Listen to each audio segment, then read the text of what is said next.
all, and welcome back to another thrilling episode of Off the Dome. I'm your humble interviewer, Jordan Brown, and with me for the very first time is our vivacious Violet. Say hi, vivacious Violet. Hello.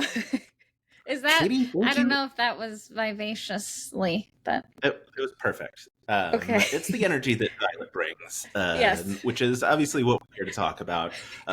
We have, but so many things, so many important things to talk about. Very specifically, I would like to know the odds that I'm going to be able to share this and it actually works. How much money have you made off of Venmo from strangers?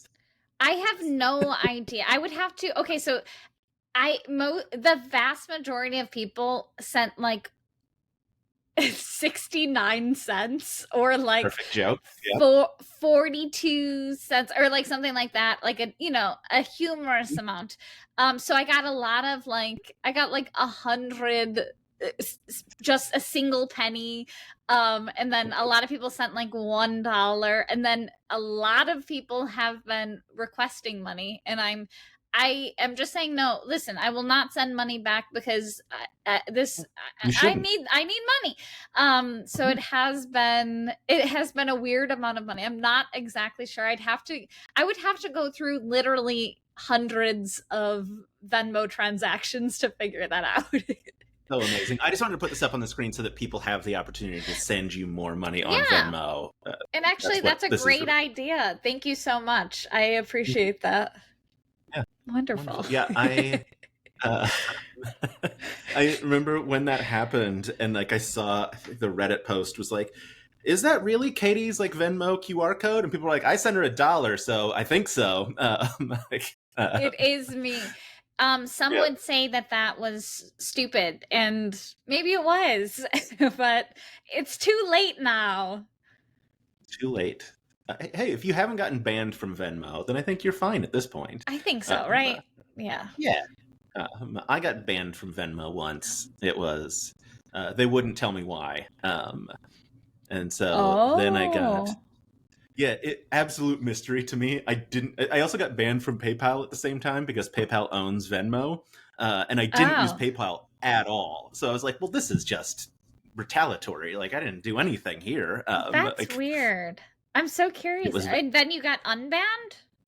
No, then I got a new checking account and I just lied and got back on. Wow.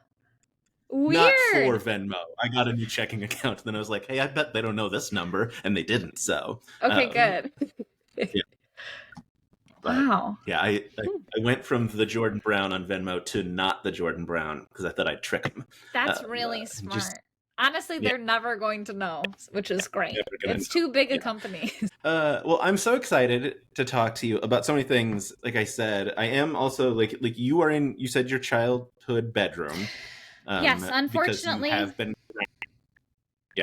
grounded. My mom caught me last night falling asleep, and I sort of had middle fingers up, and she grounded me. So now I'm stuck here in my childhood bedroom. Usually I have an office, but I can't leave my childhood bedroom, so this is where we're doing this. I'm sorry. It is what it is, but... It is what it is. It's hard. It's parents, you can't please them. They're so difficult. You would think that your mom would know that you are the funniest person in LA and that you're allowed to do that kind of thing. Yeah. Oh my God. I don't even know how to respond to that. Thank you. Well, I mean, you have a full billboard that confirms that. So it has to be true. Wait, that's true. I am the funniest person in LA. Yeah. So she should know. She should get over it. She should get over herself, quite frankly. I mean, everybody please write in the comments. Tell my mom to go fuck herself. Am I allowed to swear? Is that okay? Yes, you are. Okay, good.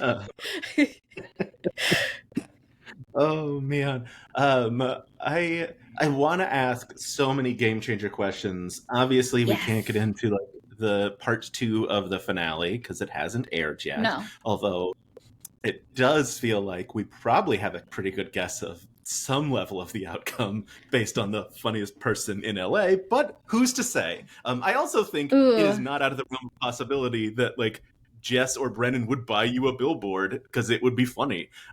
So Yes. I don't know. Who's to say what actually happens? Yes. 2 weeks from now, a week and a half. I don't know when I'm going to post this. At some point, you'll get to see what happens. But other Game Changer episodes besides Venmo, Bingo. What was that like to film? Because was it you like on set just being like, this game is weird and doesn't seem that funny? Yes. I don't understand.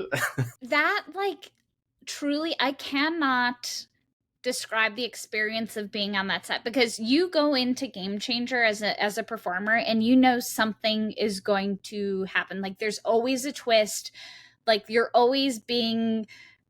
doing weird things and you don't know why, and your brain is just going, why am I doing this? Why am I doing this?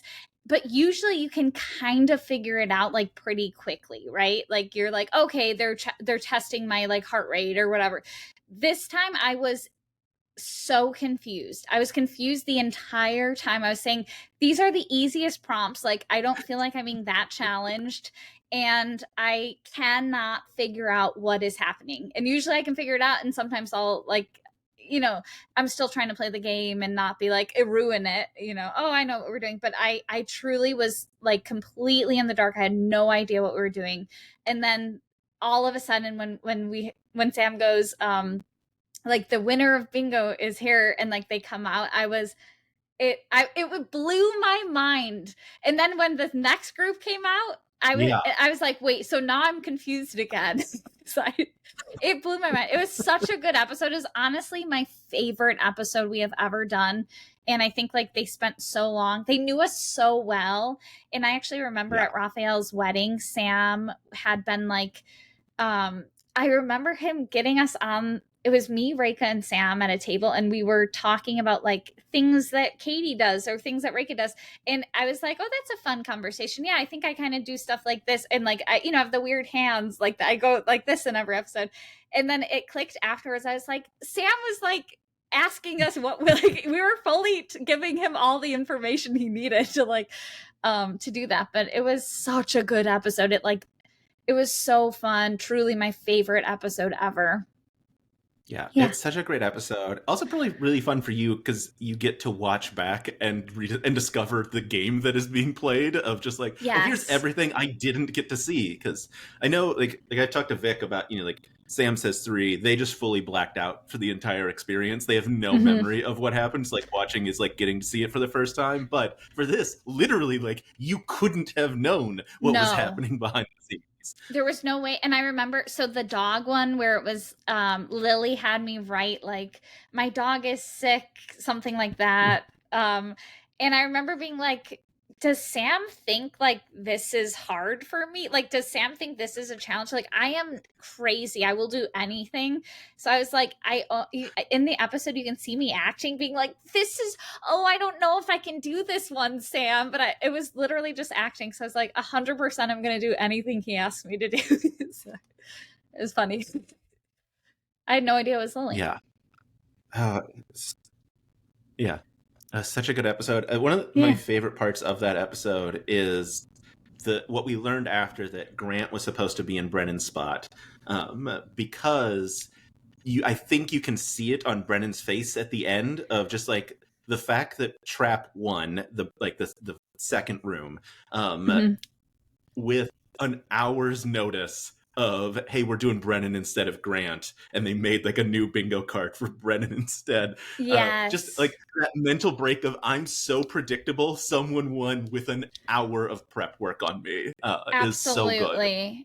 Yes, so predictable. We're all ourselves, which is honestly why it works so well, because it's just like maybe a slightly heightened version of ourselves, like, because we're actors, we're performing, but like it is genuinely, that's how I am on Game Changer. That's how Brennan is like, it's like more a performance version of Katie, but like it's still very much so me. So I was like, dang, they just like really know me.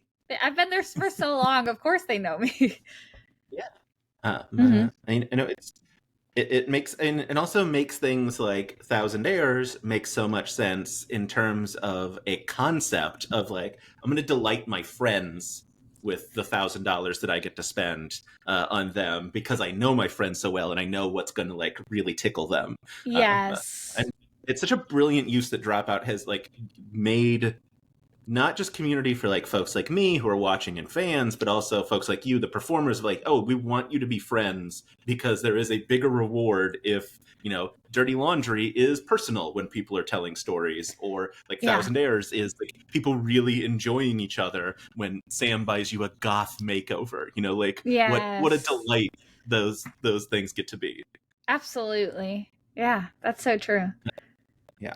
I will say I have a Patreon where I like post interviews that I'm coming up and ask people if they have any questions. The number of people that asked me if I would ask you when we're getting another season of Rank Room. My goodness, people love Rank Room so much. And I agree, but I was surprised after several years out of just like people still being like, no, but really, when are we getting more Rank Room? So this one, there's not really a question here because I'm sure you don't have an answer for that. But just like, I know, come on. I so wish like that genuinely, like I had the Rank Room, I had Kingpin Katie, like those two were my babies. And I would love to do the Rank Room, especially because it was such a fun format. I'm not sure exactly like why. I think it just didn't get the numbers, and like, you know, it's a business. We can't just do things because we like them. But I would so love to do that. And I've actually always been, I mean, I've had a lot of like family sadness in the last 2 years, so I haven't really been doing as many like live shows. And so it has always been kind of like a dream of mine to do the Rank Room as a live show at either like the Elysian in LA or even Dynasty Typewriter. Like, I think it'd be a really fun format on stage. So I have to just think about that. And Sam, I've already talked to Sam about this. Yeah. We should do that. I was gonna say like that sounds like a perfect like season 2 Dropout Presents. Like even if it's not a full season, like get one episode on stage at the Elysian and like perfect Dropout Presents material. Come on, Sam. That's such I know you good idea. These. Sam, if you're listening, baby, the Rank Room for Dropout Presents. Actually, that is brilliant, and I hadn't thought about that, and you're so right. We should absolutely do that. I would be happy with another season of the Rank Room, but I think you're right. It's such a fun show and would be so interactive and fun live that it would be a lot of fun to see it in a Dropout Presents format. And you could do something where like it's like the 4 comedians, me and like 3 others, and then like someone from the audience gets a chance to like join. Like, I love that kind of thing where it's like you get to play because you're brilliant. The audience is brilliant, and like come up and I mean, I think that's such a good idea.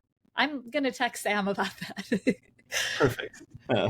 You can tell him you can tell him that I came up with it. Just don't spell my name right because he will not know who you're talking about. That's like one of my favorite like Dropout memories. I don't know. So I hosted the panel at PAX East for actually with Iffy and BDG. And Iffy and I were working on the presentation beforehand, and he was texting with Sam, and he was like, I think he sent Sam a picture of the two of us, and because Sam, I've interviewed Sam for this show. I don't know what this is. And Sam was like, oh, tell Jordan I said hi, and spelled my name wrong. And I had already told Iffy that Sam's never spelled my name wrong. And Iffy wrote back, actually, and then spelled my name correctly with a big O at the second spot. And I was like, incredible. I love that. I don't think he's going to spell it correctly in the future, but I love this moment right now.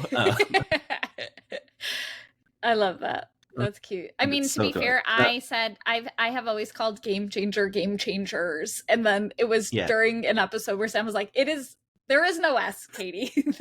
But that's like a Chicago thing. Like everyone in Chicago adds S's to the end of every word. Like that's just what we do. Yeah. It's Game Changers. It's gonna go be on Game Changers. And, have Sam. A good time. It just makes sense to me. Oh no, am I frozen? Yeah. Am I frozen? A little bit, but it's fine. Okay. You're good now. Okay, good. On the plus side, because it's Riverside, it's recording locally, so after this, you won't be frozen at all. Okay, good. And we'll just be talking over each other, and that's the best parts of these interviews. Is when we're just like, you're frozen, but for the audience, not at all. I love that. Yeah. Well, speaking of your babies, Oh. better breakfast, waffle or eggs? What was the first one? Waffle, as in the short film you made. Okay, wait. It cut out slightly when you said them, so can you just say it all again? I'm so sorry. Yes. Better breakfast, waffle or eggs? Eggs. Sorry. Eggs. Okay. Sorry. Yeah. Eggs. Yeah. I gotta go eggs. I'm in my egg era. Is that what the young Waffles people say? are what, like 2-3 years ago for you? Yeah. It's gone. It's all about. I had no idea that I was so breakfast focused in my career until this moment. Wild. Yeah, I mean, to be fair, you were having waffles late at night as a snack to soak up the booze in waffle. So, absolutely delightful short film, by the way. Like, thank you. So upsetting. It's so funny and so upsetting. As particularly the post credits isn't the right word, but during the credits art project, deeply upsetting. Ooh. Thank you so much. I love horror comedy. That's my passion. So that was the perfect thing. We actually I wrote that with my friend Carrie, and we like made it into a feature, and we're trying to figure out. I don't know what happens after you write a thing and then you're just done with it and you're like, now what? Where does this go? Who looks at this? Trying to figure that out.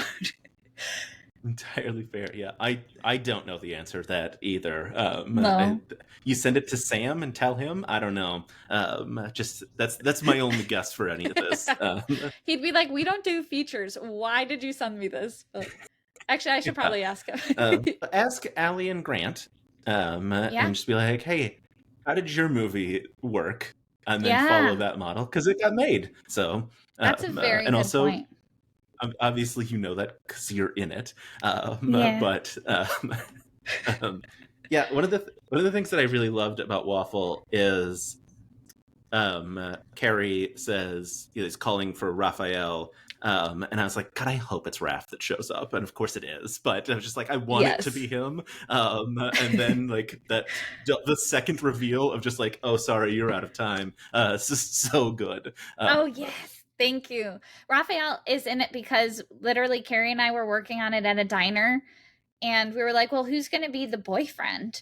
Raphael walked out of the bathroom of the diner right after we said that because he was sitting outside with his friends. It was wild. I was like, well, Raphael has to be in it now. And he was great. Yeah. He's perfect. I love Raphael. He's so good. Yeah. It's so funny because like when he first shows up, I'm like, he doesn't seem as concerned as he should be, and I know Raph is he's a better actor than this, and I'm like, oh, yes. I got it. This is part of the performance. Like very good. Good. Thank you. Yeah. I do have a Ratfish question. I'm trying to decipher my own notes because they are indecipherable. It's just like wildly scribbled notes to myself where I've written the words Ratfish surprised your adult brother, and then I couldn't read my own. I was like, oh, it was about Grant. That your adult brother didn't like figure out who you were right away. I would say like one of the things that I love about your strategy and like your gamemanship in Ratfish, and if you do win, well deserved. Because like I love those clips of you saying like, no, that's what Katie would do. I'm not going to do that. I'm not going to go first because that's what Katie would do. Like so smart and shrewd. And at least in that first episode, like just no idea. People wildly wrong about who was your nightmare of a character. Absolutely. Yeah. I do think it's interesting. You and Grant were like, choose like larger than life characters, and you both went asshole man. Just like a perfect larger than life character. Yeah, that's so funny. I really put so much like mental effort into the character. Like I left set that day exhausted. Like I put everything on the table, like every little bit of brain power that I had, I used for that character. And it was really hard because I feel like my voice, I have, you know, I'm sort of known for being chaotic and I'm very silly, very goofy. And so I was like, okay, so that's the response I want to make, but now I have to like shove that down because everyone is going to know it's you if you say that. And then like, okay, so now I was doing so much thinking. It was so difficult. So I left exhausted. I was so tired. It was as if I had just run a marathon. It was so much work. But fun, very fun. I love everyone besides Brennan's strategy was, I'm going to make someone to throw off who this could possibly be. And Brennan's strategy was, I'm going to make everyone think I'm Reika. Like, yes. It's such a smart but very different strategy, and I really enjoyed that. Of course, Brennan had some like weird like game within a game that he had to do. Absolutely. I'll say one of the things that I loved.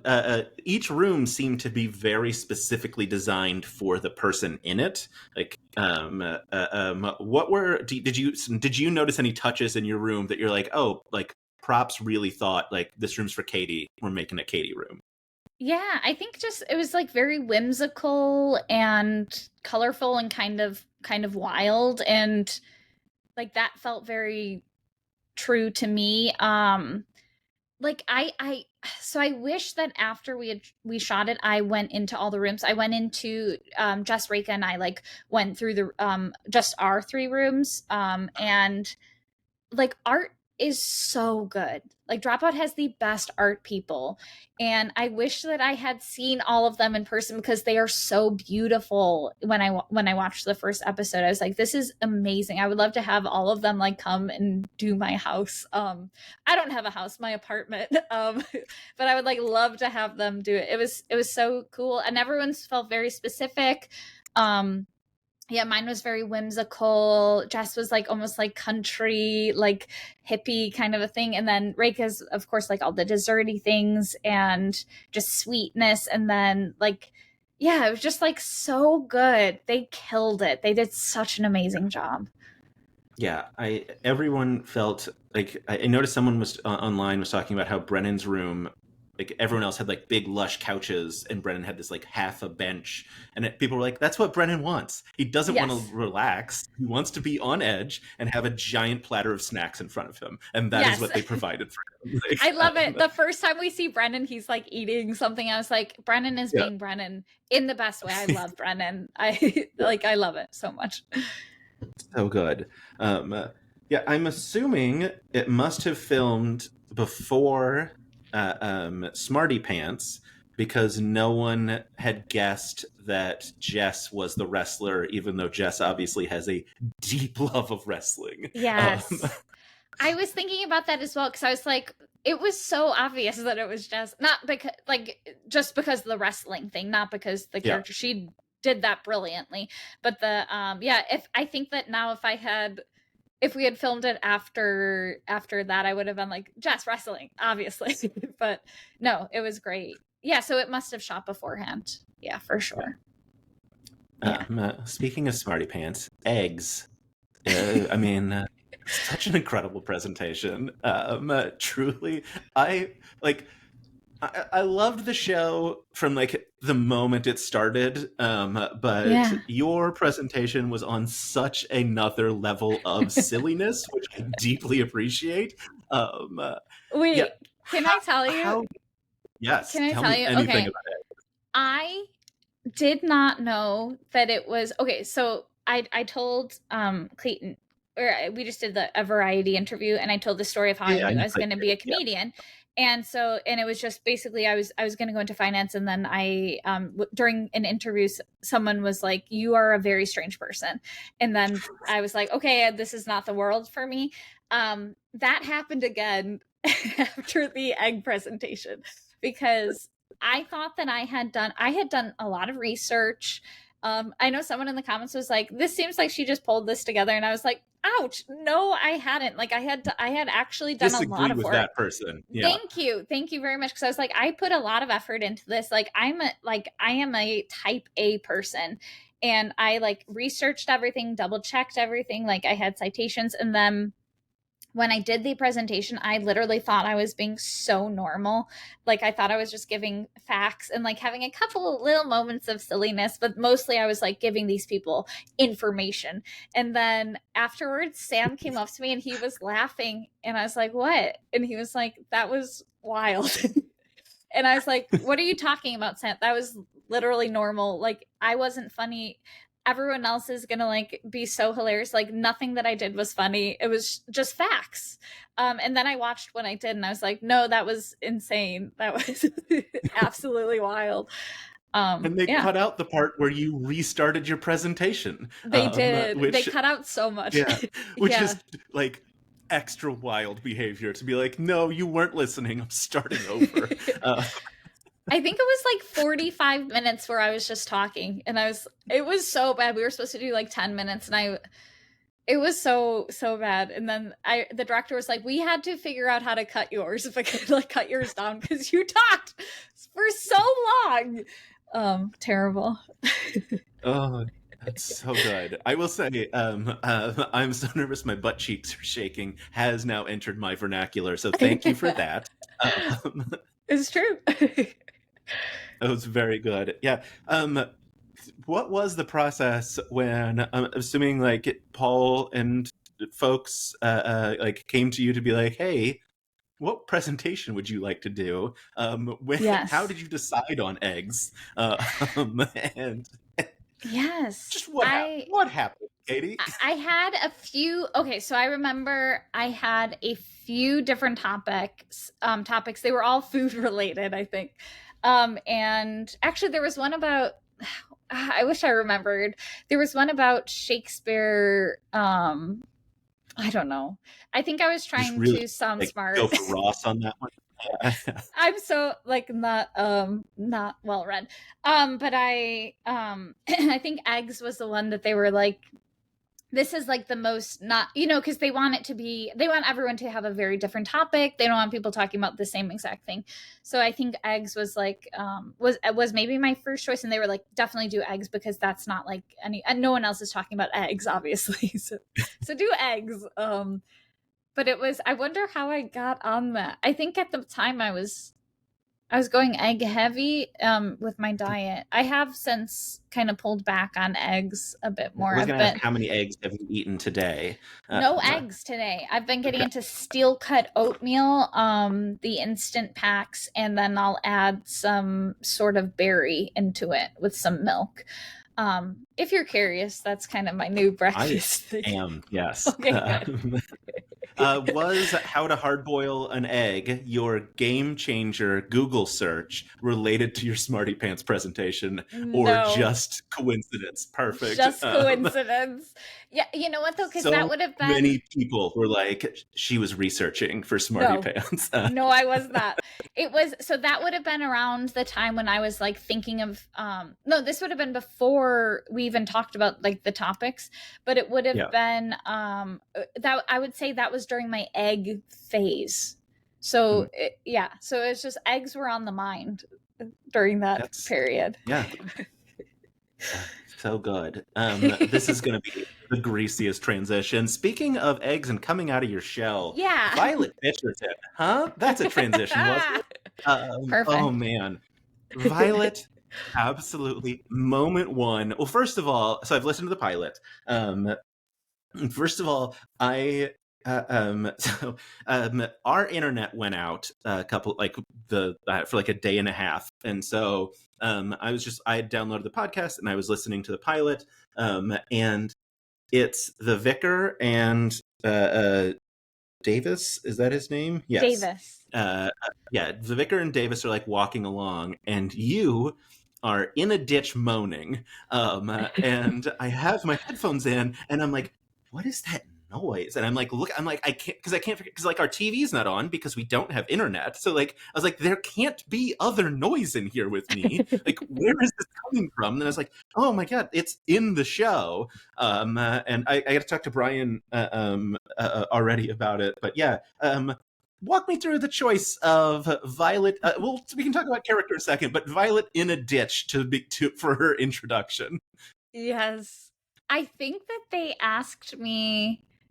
So, okay, so it is fully improvised, but you'll kind of, before we get into it, we'll be like, okay, so roughly what's going to happen? Like, we're going to come up, someone warns us to run to the house, or like, we'll have kind of the basic outline of it, and then we just actually improvise. So I'm pretty sure they were like, well, how do we get Violet? Like, how is Violet going to appear? And then I was like, oh, just in a ditch. Like, I'll just be in a ditch. And my only like character decision before that, or like when we first started like talking about this, I was like, it would be so fun to put like a Cousin George type character from Succession into this world, because he's kind of like a fish out of water, right? Like, he's not used to like being around super wealthy people who are like doing actual business, like at least that in the pilot episode of Succession. So I was like, well, that's so fun. And also, I love playing either really high status characters or really low status characters. And a lot of the people in a lot of the other characters were already going to be maybe higher status or like somewhere in between. And so I was like, oh, I want to be like low status. Can't get much lower than a ditch. No, you really can't.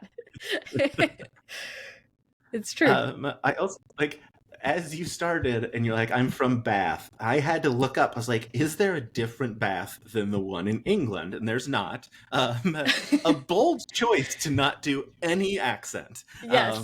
A funnier choice, I think, but a very bold choice. Yes. I wanted to do that. Okay, so if I do an accent, like when I was Gangy Green, for Mice and Murder for Dimension 20. One of the best seasons of Dimension 20. Absolutely an incredible season. You were so fantastic in it. Love to see Gangy hit. I want to go back. I want to do more. I just want to keep doing it. I love that character so much. But so a lot of my effort was, I realized, well, anytime I do an accent, like, there's this thing, you don't want to be offensive, and then also like, you're putting so much effort into doing the accent. And I thought that I could maybe play the character a little bit harder if I was doing almost like a Cousin George type of a, accent. So just kind of like my way of talking, but like a little bit slower and maybe taking longer to process things. And, so it was like a conscious decision, because I was like, I could do like a bad accent, but I'd rather not be offensive. Then I'd rather also just like really go hard on this character. And it ended up being fine, because like not everyone, some people are going hard, like Carolyn Page, like going hard on that accent, which is so good. She's so talented with that old British accent. And then yeah, it was like me and then Cassie is so good with the accent as well, like the British accent, and like haughty, like kind of like wealthy Regency accent. And then I was just like, there's a couple of us just not doing it, which is good. I wasn't the only one. Do you want me to tell you that it's Cousin Greg and not Cousin George, or do you want to live in a world where it's Cousin George? Did I say Cousin George? Twice, actually. Wait, that is terrible. I meant Cousin Greg. Also, I just did a different interview, and I probably said Cousin George. I don't know why I have Cousin George on the brain. Absolutely, I meant Cousin Greg. I know. I just now going for future interviews, you can go Greg. No.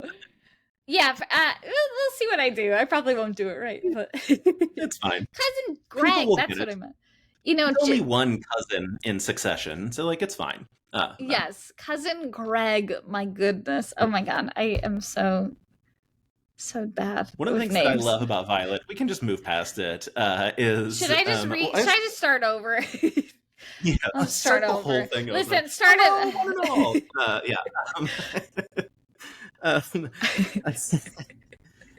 of the things that I like. So you on Breaking News obviously famously don't laugh. Yes. which I don't feel like is a trait of you normally, that you aren't like particularly difficult laugh to get. Yeah. But it is still delightful to hear, like when like listening to Bitcherton, like you laugh quite a bit, and it's really fun to hear. And I'm like, oh, Katie's laughing. It must be really funny, because like in my head, I'm like, Katie's such a hard laugh, but No. I don't think you are. Yeah. No. So where do you go in breaking news? Like what recesses of your brain happens that like you turn that off? Yes. I think that, okay, so on breaking news, as with all shoots, like the performers are there, we're reading off a teleprompter. Behind the teleprompter, there's like 30 to 60, there's so many people behind the teleprompter. And so there's that where it's just like, not like, I don't know, it's like easier for me to like just be reading and trying to process. And then also like there's so many people. So it just makes me get into a place where like I'm just like not gonna laugh. And then I also think part of it is like I am such a good student. I'm such a good girl, like so well behaved that I if they're like, this is breaking news, like no laughing, then I'm like, okay, no laughing. Everyone else should be professionals like me. So I think there's I don't know exactly though, because I feel like that might be it, but I don't know exactly. I never really know. Yeah, I don't that's know. fair. Yeah, you're the anti Amy Vorpal of just like Yes, the one and they who won't. can't stop. Yeah, They got to put us together. Together? They won't put us together because it'd be too powerful. But but we should also. It would just be so Grant fun on is set. a coward and won't put you together. Yes, Grant. Yeah, yeah. One of the things I got to talk to Brian about, back to Violet, is a thing that I certainly hope gets released because it's cut from the pilot of Violet's bad drawings. Oh man, it's so funny just to hear it described, and I'm so upset that I haven't heard it like actually acted out yet. Since it's not in the pilot, can you walk me through Violet's bad drawings? Oh no, I don't. Do you remember it at all? Wait, can you tell? What did Brian say about it? Violet had a sketchbook, and she'd be like, "This is a lion," and then Brian would say, "Have you ever seen a lion?" And be like, "No." And apparently that bit kept running of like, then you'd be like, "Oh, this is a horse," and they're like, it looks a lot like a lion. Your lion, like apparently, like every drawing then just looked the same because you hadn't seen any of the animals. I love that. So I feel like I did a bunch of little bits, and the one that got into the pilot was the arm wrestling. Mm-hmm. Right? Yeah. God, so I was like, yeah, the oldest and youngest person you've beaten in arm wrestling, a perfect bit. I feel like I just like throw things at a wall when I'm like improvise. I'm like, one of these things will stick, and then that is what ends up happening. But and then the rest of the things I'm like, well, they could work or they couldn't.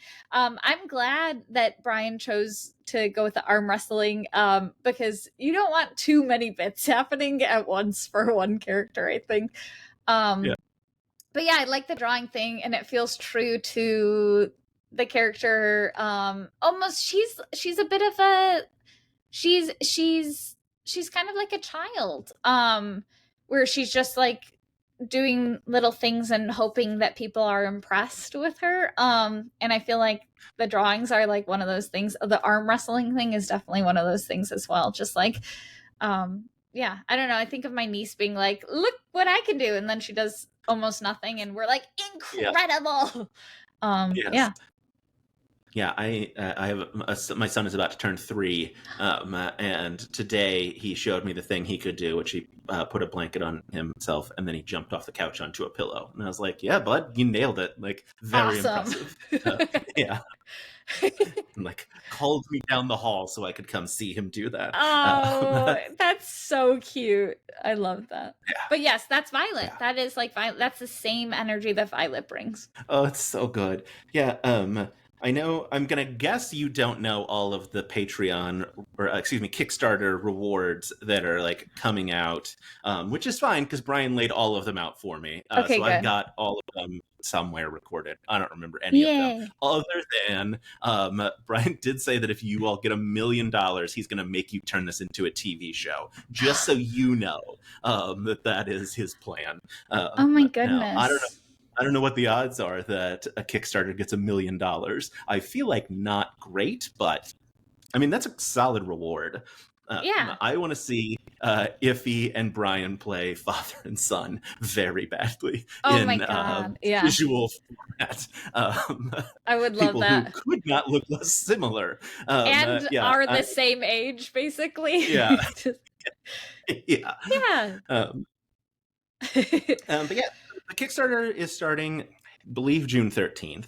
And basically the idea is that Kickstarter will fund 10 episodes. Every episode will have a guest star. Obviously the pilot had sort of the most like plot structure just to set up the season of like Bitcherton's patriarch is dead. Violet has shown up as the like potential heir to the like estate, and therefore has to be kept a secret. And meanwhile, Esty is the old maid of I believe about to turn 24, and so like just venture off into spinsterdom. Such a good oh my god, Alex reading the will is so funny, and I can't wait to talk to them about it. Just so good. Absolutely.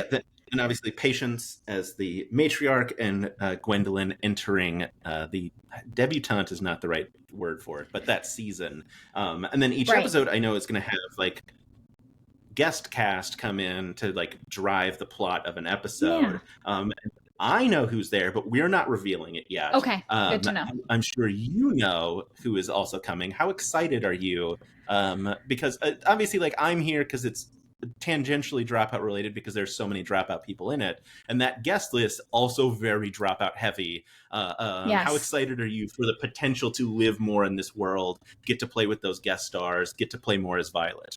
I can't wait. I love improvising with Dropout people, and the guests we have coming on, I'm extremely excited about. They're all very close friends.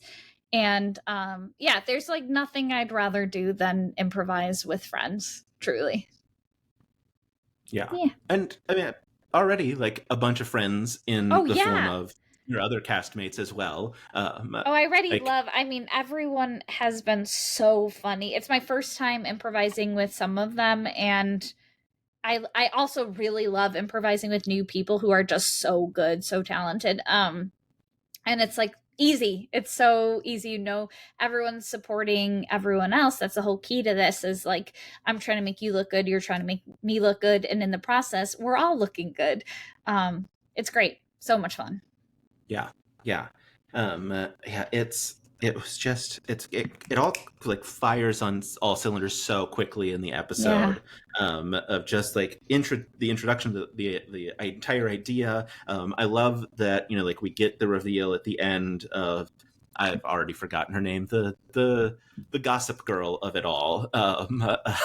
Yes. But like we get like this isn't going to be like a drawn out gossip girl situation of just like, yep, now we get the added benefit of who's in the room with this person at any given point, because like those secrets might spill out into the tabloids, is all so fun.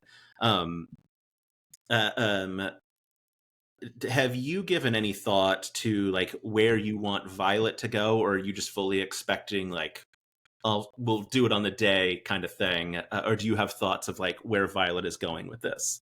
Yeah, I always love I love character arcs. I love things paying off really nicely.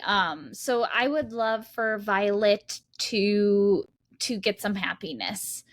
And maybe find someone, and maybe discover a hobby that she's actually good at. I would love for something good to happen to her. And that's always the case when I'm playing a low status character. When I'm playing a high status character, that's not always true.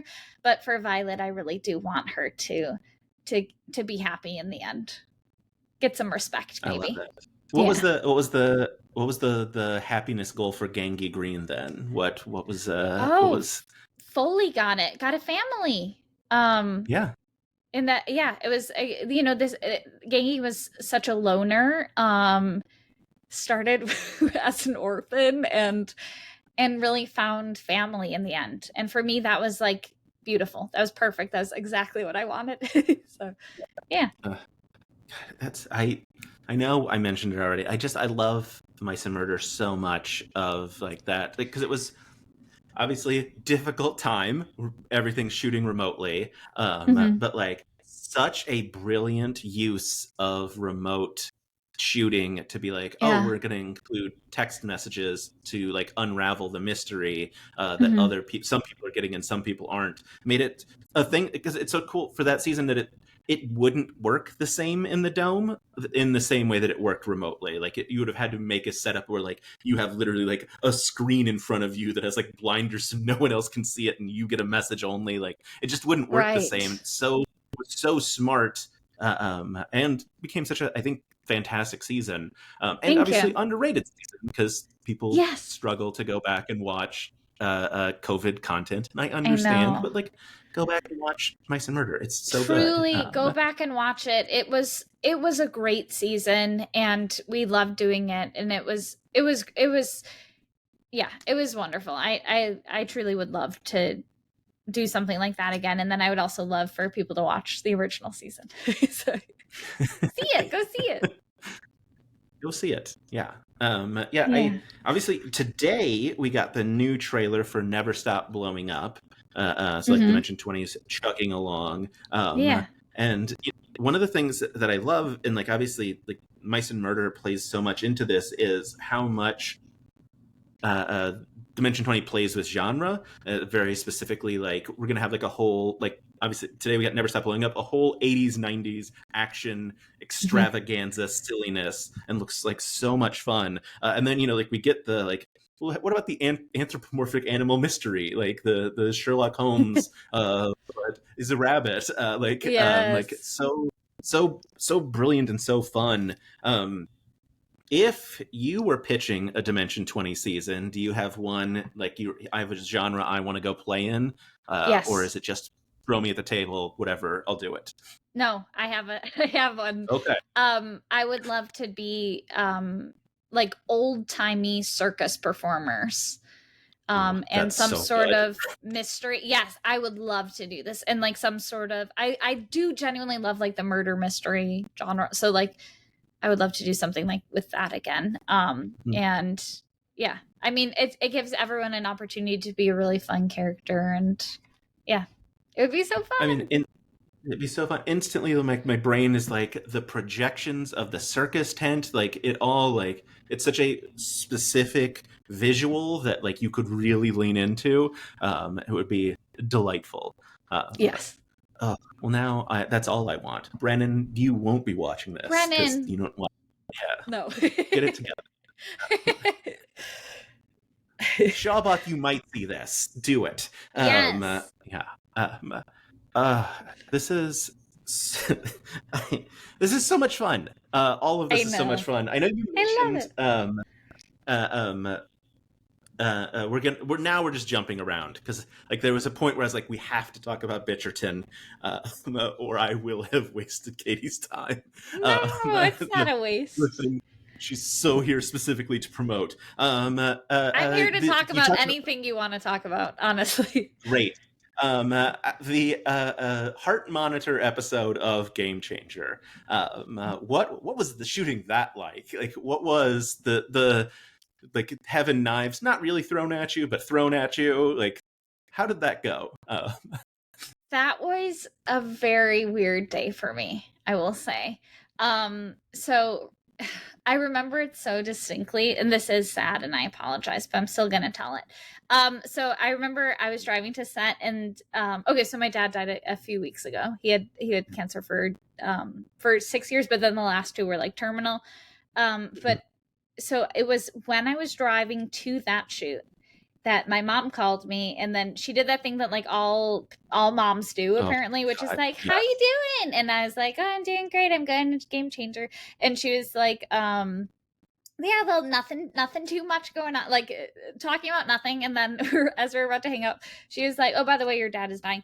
And so it was, yes, truly, it was like literally that day. And then I was like, okay, goodbye. And then I had to like shove it down, and then I went to Game Changer, the shoot, and it was like the the worst game for what I had just learned, because my Right. heart Yeah. rate was through the roof already. And then, so I have, for the last couple of years, since it aired, people have been messaging me and being like, hey, like, I know it was funny on the game, but actually it's a really serious thing that your heart rate was that high. And like, you should go see a doctor. And I was like, no, I know exactly why my heart rate was that high. Thank you very much for the concern. But yeah, so I will never forget that that day. But I honestly think I did such a good job managing, like pushing that down, so healthy, pushing it down, and then being able to like have fun. I had a great time on that set still, but it was just the worst possible game to play after what I had just learned. But yeah. Yeah. Well, boy. Yeah, that's the fact that you were funny at all. A miracle. Just yeah, thank you. Yeah, I talked to Izzy not that long ago, and obviously, like, she wrote a movie about like her father passing as well. My father passed when I was very young, Really? and suicide when I was a year and a half old. Oof, I'm sorry. Yeah, it's rough. mean, it is. But yeah, it's always like I remember like having, obviously not similar experience to you, but like having like those moments where like something spiked it, like in grade school, like we would read a story about a dad and all of a sudden I'm like, oh, my heart rate is like 1,000,000 because like I don't know how to process this. I can't imagine what it would be like of like, oh, I need to try and process this deep trauma on a comedy set and someone is monitoring my heart rate. It was literally like I walked out the door and then I was shoved onto the set where they were just doing things to make me anxious. Like, it was the timing was comical. It was hilarious.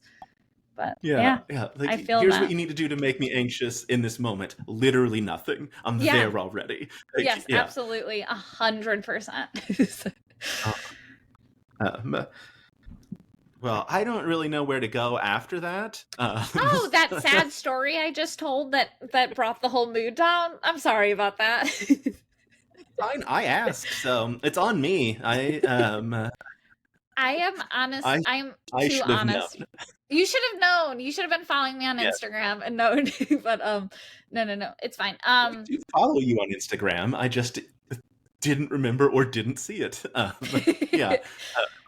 No, it's weird. I have a problem. When I got married, like during the vows, my husband actually like talked about this. I have a problem where I can't, like, I have to be honest. I'm so honest. So if someone is like, hey, what's going on? I will tell you exactly what is going on. And I just need to figure out, like, there's a time for that. And then there's a time to just be like, I'm doing great. Like, and I can't figure it out yet. So, yeah. That's good. Also then probably made Ratfish even more difficult. That I need to actively lie. I guess at least at that you're playing a character and not just I need to actively lie. At least I'm lying as another person. Yes, but that's true. For sure. I'm so excited for more Bitcherton. So excited for the Game Changer finale and potentially find out, well, I guess almost certainly find out why you have a billboard. But find out like, maybe you just bought it for fun. Maybe Sam, not. Yeah, maybe you heard the prize and you're like, that's actually a really good idea. I'm gonna buy one. Yes. One of my favorite things is that you've changed the voicemail from like the Michael Cera voicemail to the Eggs voicemail. Truly such a good bit. And I hope it changes again. It will. Great. I'm so glad. I texted Sam and I was like, I'm going to bring up my phone number every single time I am on a Dropout show from now on, and people will have to call it and see what the voicemail is. So good. It's such a good bit. I love that so much. Katie, if obviously like folks have to go support Bitcherton the moment, like go pre-save it so you know when it launches, and then give all of your money that you have. If everything you didn't give to Katie in the Venmo that we showed at the beginning, give to Bitcherton so that we can get this going. Also, Brian said he would fly me out for the premiere. I think if it's $1 million, and I can sit front row. So that, let's make that happen. I hope so. Good luck. Yeah. But this is so stupid. So calling your phone number, Venmoing you. Where else can the people find you on the internet? What else are you up to that you would like to plug? I'm at Katie Marovitch on everything: TikTok, Instagram, Twitter. And I also host, and no, I don't host. I'm sorry, that was a lie. I direct, and then I'm the on-screen director and writer for Reality Check, which you can find on YouTube. It is for Fox, and we talk about all of their branded shows. It's super fun. And yeah, go check it out. Amazing. Yeah, and if you follow Katie, you'll get to see why she was grounded. So good. Katie, thank you so much. This has been an absolute delight. Thank you. And I don't know how to end interviews, so I'm just going to hit stop recording.